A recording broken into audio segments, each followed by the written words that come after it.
사랑과 은혜가 풍성하신 하나님, 늦은 눈이 내립니다. 하나님, 농업에 또 산업에 어려움 겪지 않도록 주님 지켜주시고, 오가는 모든 길에 주님께서 안전하게 붙들어 주시옵소서. 하루라도 하나님의 은혜가 아니고서는 우리들이 온전히 살아갈 수 없습니다. 하나님의 크고 놀라우신 한없는 은혜를 우리에게 날마다 허락하여 주시며, 그 은혜를 사모하며 그 은혜 가운데 거하게 하여 주시옵소서.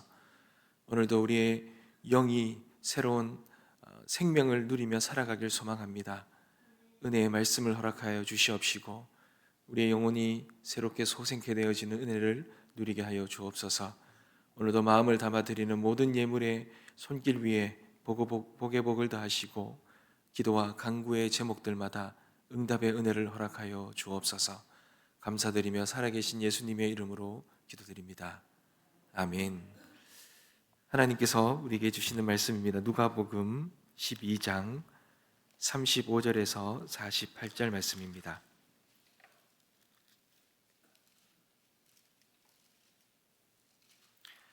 누가복음 12장 35절에서 48절 말씀 함께 보겠습니다. 제가 먼저 읽겠습니다. 허리에 띠를 띠고 등불을 켜고 서 있으라.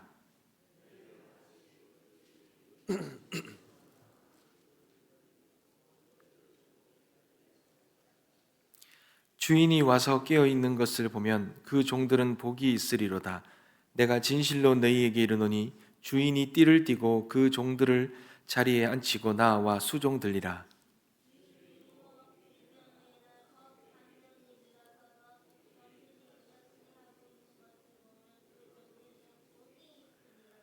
너희는 아는 바니 집주인이 만일 도둑이 어느 때에 이를 줄 알았더라면 그 집을 뚫지 못하게 하였으리라.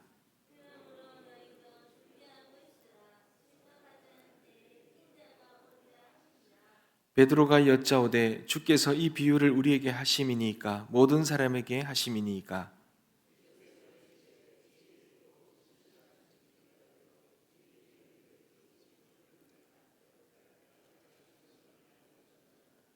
주인이 이를 때에 그 종이 그렇게 하는 것을 보면 그 종은 복이 있으리로다.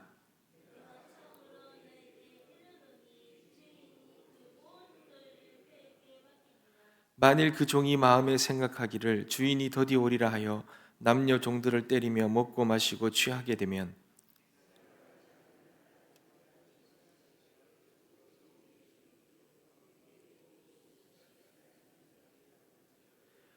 주인의 뜻을 알고도 준비하지 아니하고 그 뜻대로 행하지 아니한 종은 많이 맞을 것이요 알지 못하고 맞을 일을 행한 종은 적게 맞으리라.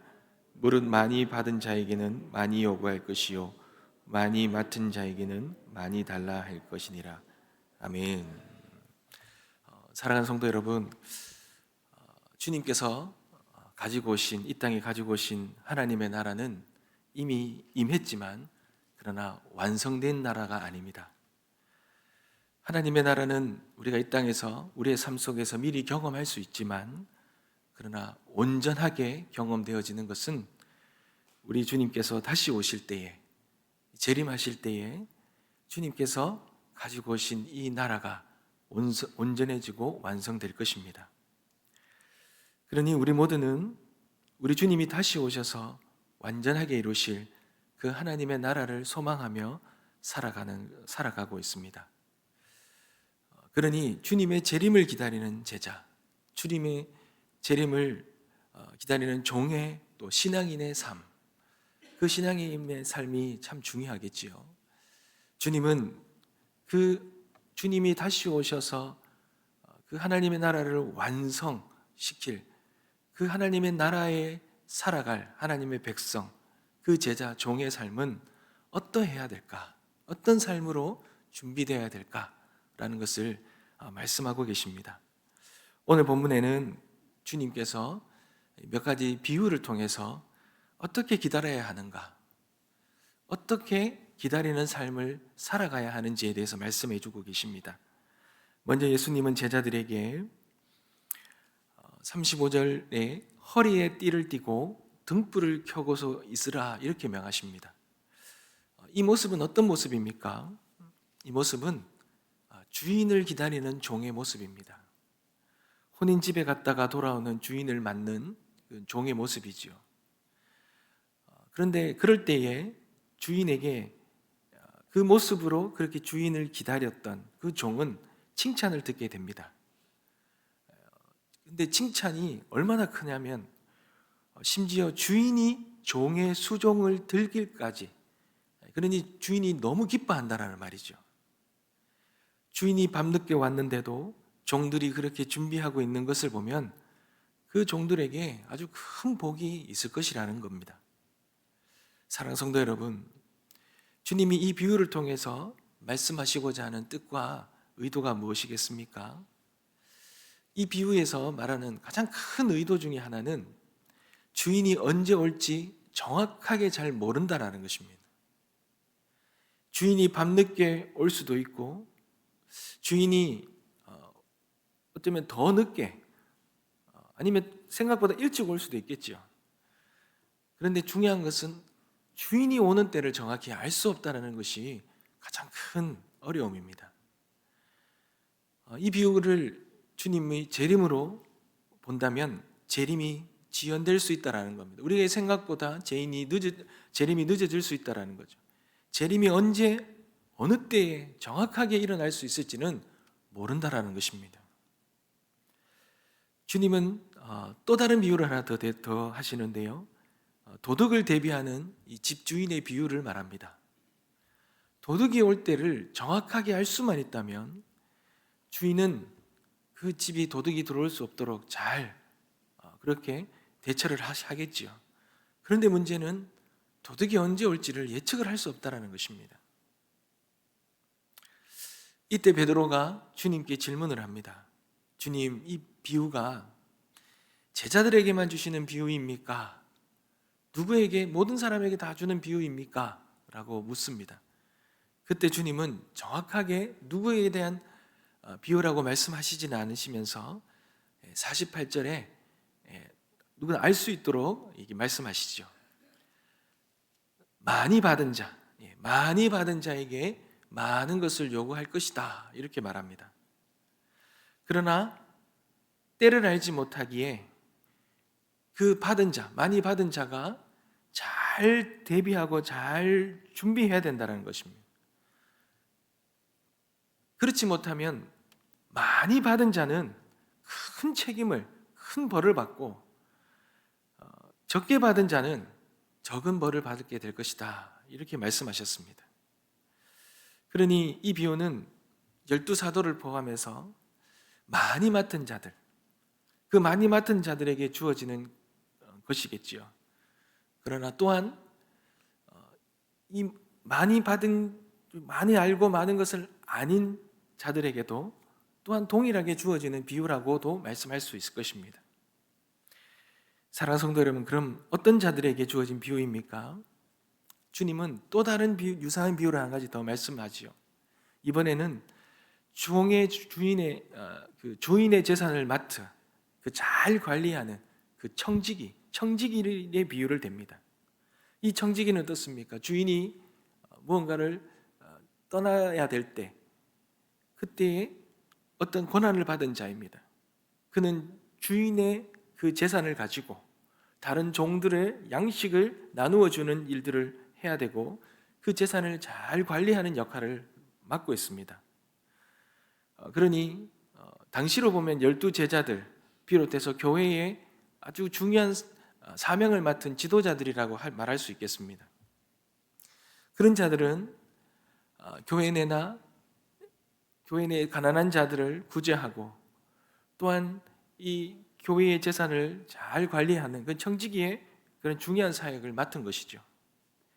이것이 예수님의 재림을 준비하는 그런 신실한 청지기들의 모습이라는 겁니다. 반면에 45절 이하에는 예수님은 신실하지 않은 청지기를 언급하고 있습니다. 어떤 자들입니까? 이 자들은 먼저는 주인이 언제 올 것이라는 것을 알지 못합니다. 심지어는 늦게 올 것이다 라고 생각합니다.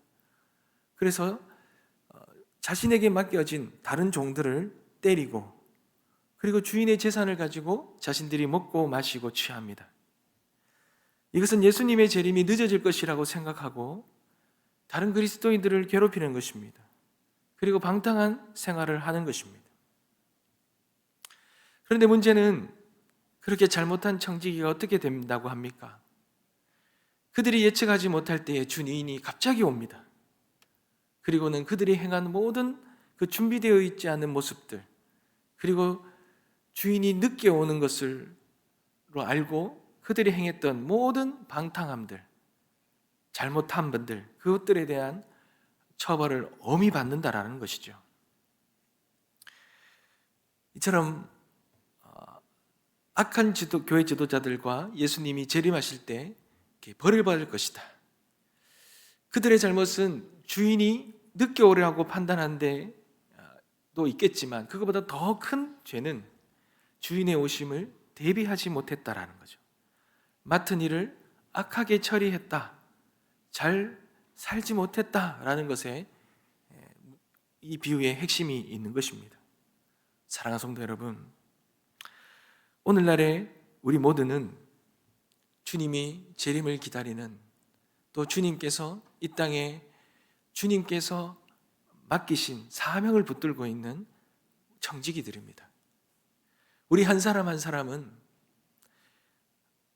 우리 주님 오시는 그날 주님께서 이미 이 땅 가운데 가지고 오신 그 하나님의 나라, 하나님의 통치, 하나님의 다스림에 합당한 삶을 살아가며 우리 주님께서 다시 오셔서 완성하실 그 하나님의 나라의 백성다운 삶을 살아가도록 하나님께 사명을 맡겨진, 사명을 맡은 청지기로 우리는 부름을 받았습니다.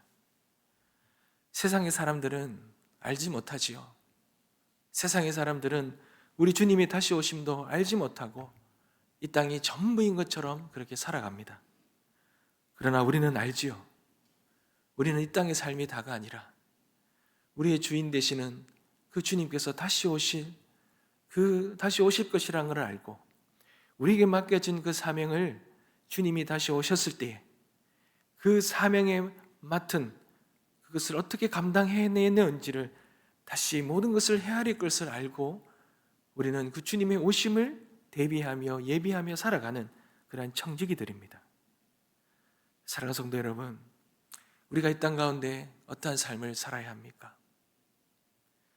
주님의 그 뜻을 알고 주님께서 이 땅 가운데서 우리들을 통하여 이루시고자 하는 그 온전한 하나님의 나라를 우리도 믿음으로 바라보면서 합당한 삶을 살아야 되지 않겠습니까?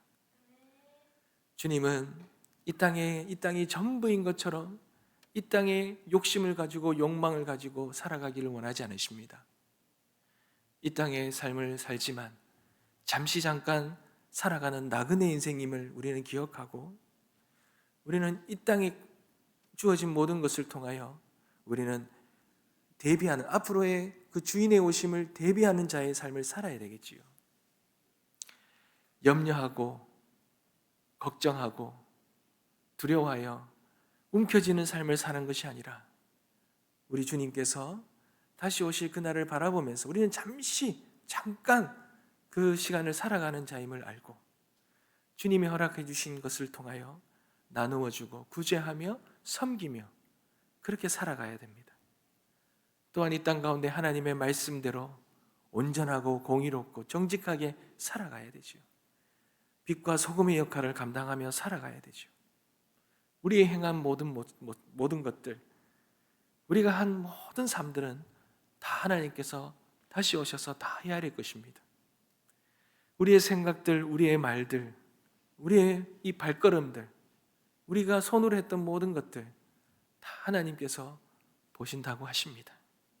그러니 많은 것들을 주어진 만큼 많은 것에 대한 책임을 물으신다고 하시는 그 주님의 그 말씀을 우리가 준엄하게 여기며 오늘도 우리가 주님 다시 오시면 이 세상의 모든 것은 다 끝이 나는데 그런 재림을 기다리는 믿음과 우리에게 맡겨주신 것을 또 주님 다시 오시면 그 모든 것들을 다 보시는 주님 앞에 부끄럽지 않은 그러한 믿음과 신앙의 삶, 재림이 기다리는 청지기의 삶을 살아가는 우리 모두가 되어지시길 주님의 이름으로 축복합니다. 기도하겠습니다.